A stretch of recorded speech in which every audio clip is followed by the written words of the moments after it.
I've mocked up a document with Latin text, and I've deliberately put some headings in here that could eventually be turned into a table of contents. These loosely relate to something that might be a combination of a thesis being turned in and possibly a document that you're submitting for a publication. So right now, everything is plain text. Good place to start. If I want something to be a first level heading, I open that ribbon bar, go to the area, and click on that level of heading. Now, I can modify these by right-clicking on that heading, going to Modify, and selecting the kind of colors, fonts, alignments, etc. I can also make it so automatically if I make changes here, every heading number 1 that I have would be automatically updated. I'm going to just leave it as is, which is not APA formatting. I'm just keeping it simple. But if you need to adjust headings into a particular format, then you would go here under the Modify. So I'm going to be using the headings that come in from roughly an APA style. So I'm going to make the Lit Review also be a heading 1. But then when I get into the Lit Review, I've arbitrarily selected a couple of topics.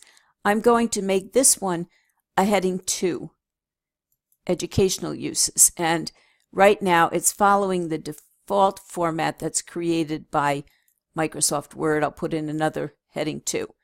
So I'm going to go through my dummy document and put in a number of different headings. And so I'll come back when I'm finished.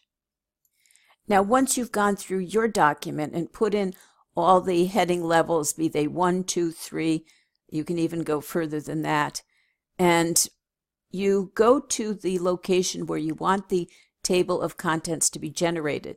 Now, you may have an abstract that should go before the table of contents.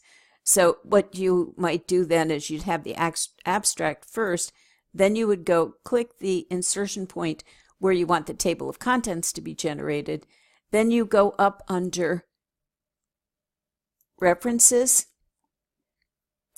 Table of Contents, and you pick the style that you want.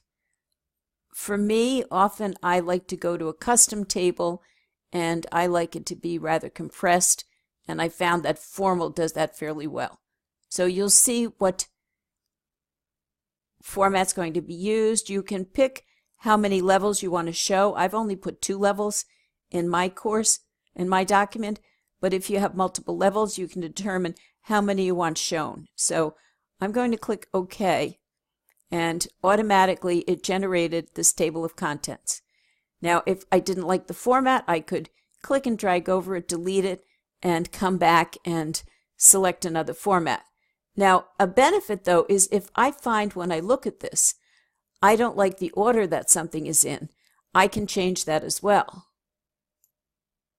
I want to keep this short, so I'm not going to go into all of the outline features, but you can go into the document itself and rearrange the sections, and then come up here and click on this, and if you press F9 or if you right-click, you get the window that comes up, and it allows you to update the field. So one important thing is never change the headings in the table of contents itself if it's been automatically generated. Go into the document and then regenerate the table of contents. So there's a lot more that you can do, and I am not trying to say that this is a good order or even a good format. You have to be ultimately APA consistent, but it shows you how you can use the outline feature, the table of contents, which is built upon the outline feature. It's a very quick and easy way to generate a well-aligned table of contents. So thank you.